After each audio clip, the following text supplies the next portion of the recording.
Listen to these words. These words are very important because they are sort of the words that sort of brought Ruby to where she is today. This is a book that was illustrated by myself and written by another icon here, Suzanne Tate. Yes. And I'm going to read a portion of this for you, and I think it'd be very fitting to what we're here today to celebrate.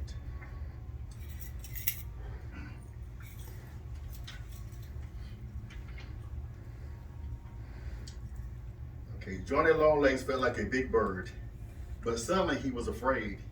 He was alone. Now remember that's something you mentioned when you was in school, you felt so alone. It was a strange pink bird standing in the marsh. Johnny Longlegs was excited. I've never seen a bird like that, he thought. He quickly flew to the marsh where his parents were. Mama, Mama, I saw a strange, scary bird. A pink one with long legs. Mama Longlegs was standing quietly in the marsh. She was cleaning herself with a powder made from her own feathers. You must be mistaken, his mother said. We never see any pink birds in our marsh. But I saw it. I really did, Johnny squawked. Big Cranky was nearby and heard him. What are you squawking about, he asked. Johnny Longlegs told his father about the strange big bird. I'm scared. I'm scared. I'm scared. Remember that word, scared. Johnny squawked. You don't need to be afraid, Big Cranky said, just because it is a bird of a different feather. A different color. Yes. Those people that we had to face every morning with their mother, those taunts, the throwing of the eggs and the tomatoes, because she was just trying to get education. Her mother wanted her to have a good education. That's all she wanted. That's all she wanted. But because she was a different color, she was met with ridicule, the scorn. I like what you said, Ruby, in one of your presentations. You said that children have pure hearts. Okay, it's us. Sit down. It's us. It's us. The color that was turned away. Oh. Well, that definitely resonates with me and my story, so thank you so much. That's an incredible story. Your mother was an awesome person. I looked at some of her interviews, and she was such an inspiration to me, as well as you, of what she stood for. And she said that the people who were acting the way they were acting were doing it because out of ignorance. They didn't know any better. They didn't know better. A lot of times we do that, don't we? So we haven't got the chance to know the person. I'm so happy I belong to a group here called Coming to the Table. Could you stand? You belong to that group. They're all here. Will you stand, please? What we do, we are a group about racial reconciliation. We do once a week. Once a month, that's right. It might be once a week, it might come to that. Once a month, and we fellowship, and we talk about racial issues in our own lives, how we are affected. We try to change for where we are living in Darrell County. We all should be doing that. You know, so that's why we're so impressed that you were here, because you touch our hearts. That's what we're doing. Well, thank you so much. You know, I often say that I am being guided, that my life is really not my own. It wasn't a path that I chose for myself. I think faith chose that path, and I've just decided that, you know, I often say that that little girl is still inside of me, and she will not let me rest. You know, she keeps saying, if you just explain it to them like a 6-year-old, they'll get it. But the truth of the matter is that despite everything that happened out in front of that school every day there was a woman that greeted me at my classroom door, and she was white. And that person showed me her heart. And I knew at 6 years old that I could not judge her the same way as the people outside of the school. I knew they looked the same, but there was something different about her and the people outside. And for me, it was the angry faces and them screaming and throwing things and not really knowing that it was because of me. I really did not know that. I mean, I live in New Orleans, we have Mardi Gras. I was raised in the midst of Mardi Gras. That's exactly what that crowd looked like. They were throwing things and waving their hands, and that happens at Mardi Gras. We all gang up together, and there were police officers everywhere. It looked exactly like that. And it was important to me to tell my story from that point of view, so that we as adults could actually see what was really happening, but yet hear from me what I thought I was seeing. So that we all understand that if you don't explain it to your 6-year-old, they will probably see exactly what I saw. They wouldn't see a mob. They wouldn't see an angry crowd throwing things at them and trying to keep them out of school. If they were raised in New Orleans and they were a part of Mardi Gras, then that's what they would see, a parade at Mardi Gras. It wasn't like my parents explained to me, Ruby, you're gonna go to a new school today, and these people don't want you there, they hate you, they're, gonna be screaming and throwing things, trying to keep you out. I mean, how could you explain that to a 6-year-old? Yeah, that's right. And if you tried to do that, it would make things much worse for that 6-year-old. And so my parents didn't do that. They really just left it to my imagination. And I had a very vivid imagination, so I actually thought, part of the process was that you could volunteer your child to go to the school that was going to be integrated. But your child had to be tested. So I remember, it was nearly 150 families that signed their kids up that was 6 years old. And they signed them up to go to this newly integrated school. But everybody had to be tested. So I remember sitting in this room with about 150 kids and taking the test. And then a couple of weeks later, people came over to the house and they were congratulating my parents, saying, oh my gosh, she's so smart, she passed the test, and nobody else could do that. And the truth of the matter is that the test was really set up to eliminate kids, because they didn't want kids to go. And so there were only 6 kids that passed out of nearly 150 kids. And I always like to point out they were all girls.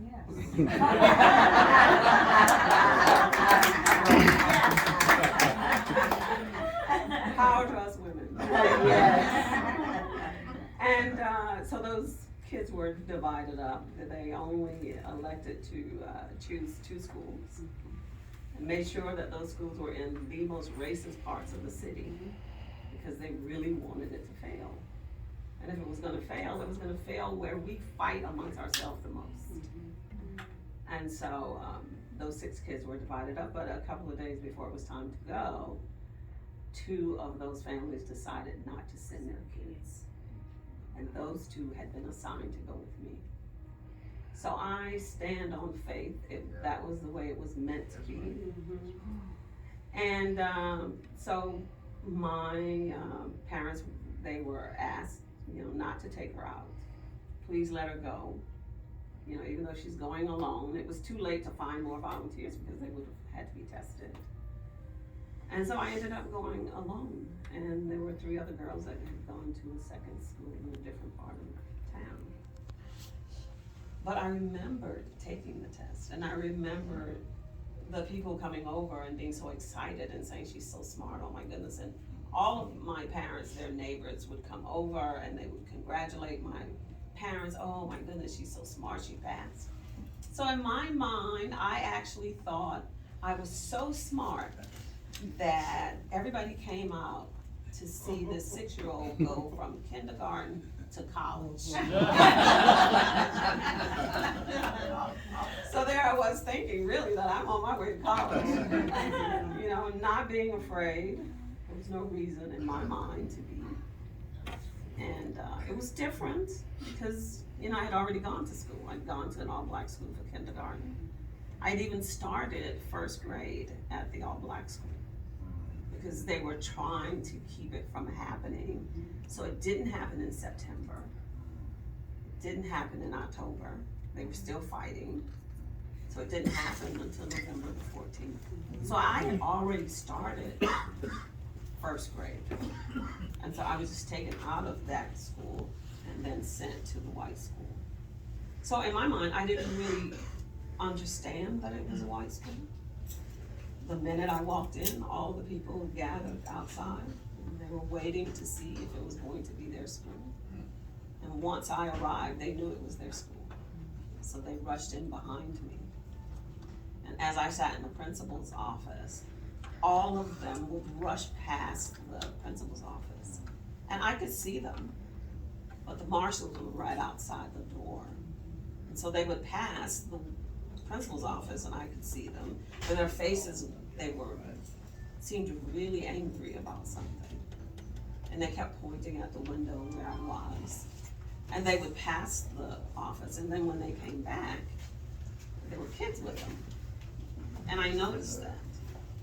So we sat there all day, and that kept happening. And finally the bell rang and someone came in and said, "School is dismissed. You can leave."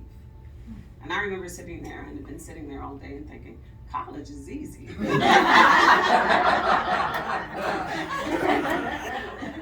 So I really thought that. I was not, I have to say is that what really protected me was the innocence of the child. We have to understand that all of our kids are innocent. All of our babies, when they're born, they come into the world with a clean heart and a fresh start in life. It's us. We change that because we take how we feel, our experiences, what we've been taught, and we pass it on to them. So the little boy that I finally met, who said to me, "I can't play with you. My mom said not to play with you because you're a nigger." He was the one that made it all make sense. Because for that whole year, I've been trying to figure out why this school was so different. Like I know school, I've been to school before. Where are the kids? Why am I the only one in this whole school? And why can't I go to lunch when the bell rings? You know, I can look out the window and see the playground. Why can't I ever go to the playground? And who are these men that's walking around the playground with yellow bands on their arms? You know, I had all these questions that no one really answered. And finally, when the little boy said that, it made sense. It was like this weight lifted off my shoulders. Even at 6, it was like, okay, so it's about me. Wow. That's why there's no kids here. And this isn't college. And it's not Mardi Gras. It's about me and the color of my skin.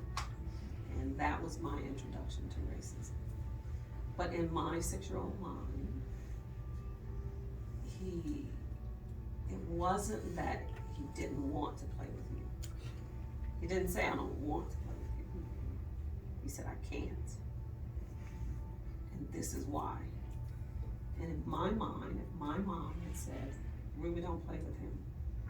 He's Asian, he's Hispanic, he's Indian, he's white, he's Jewish, he's mixed race," I would not have played with him.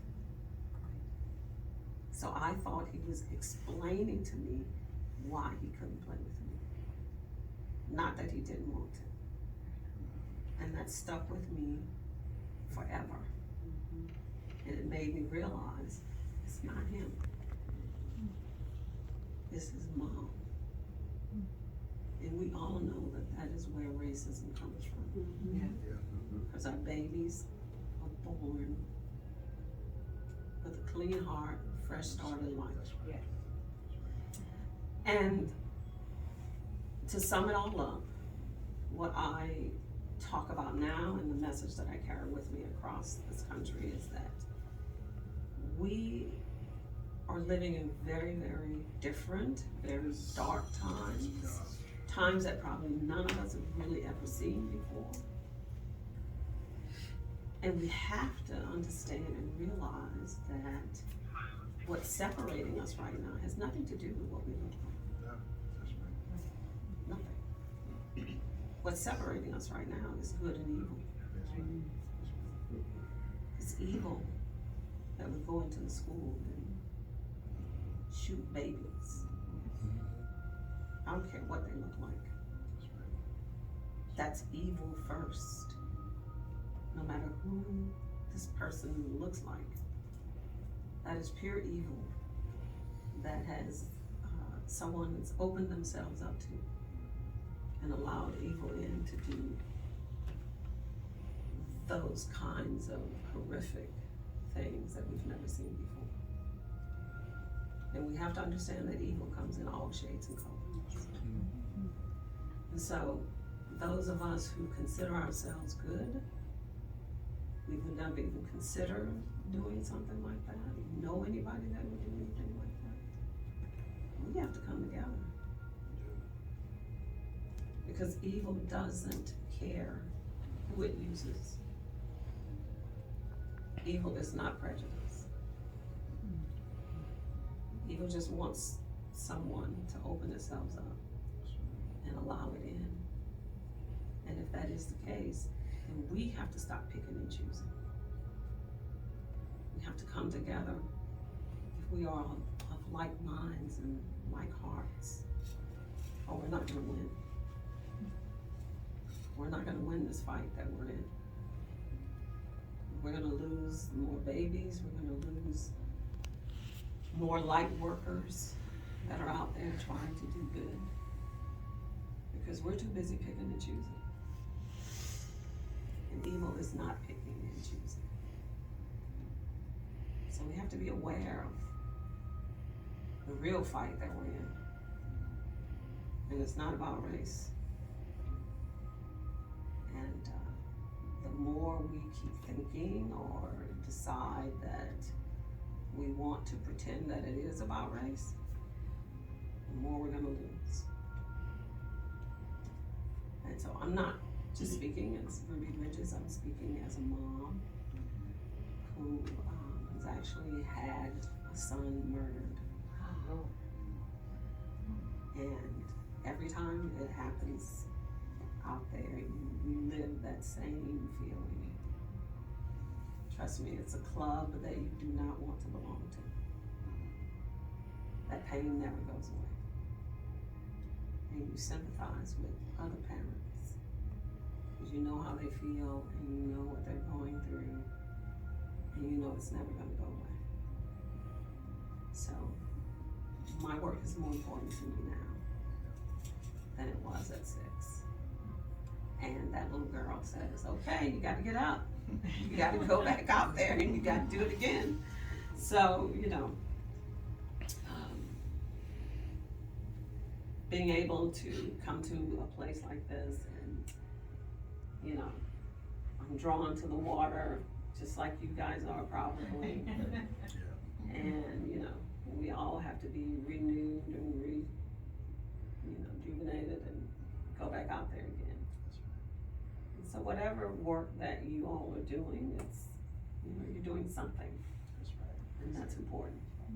Each and every one of us have to choose to do some kind of good in the world to offset all the evil that we see today.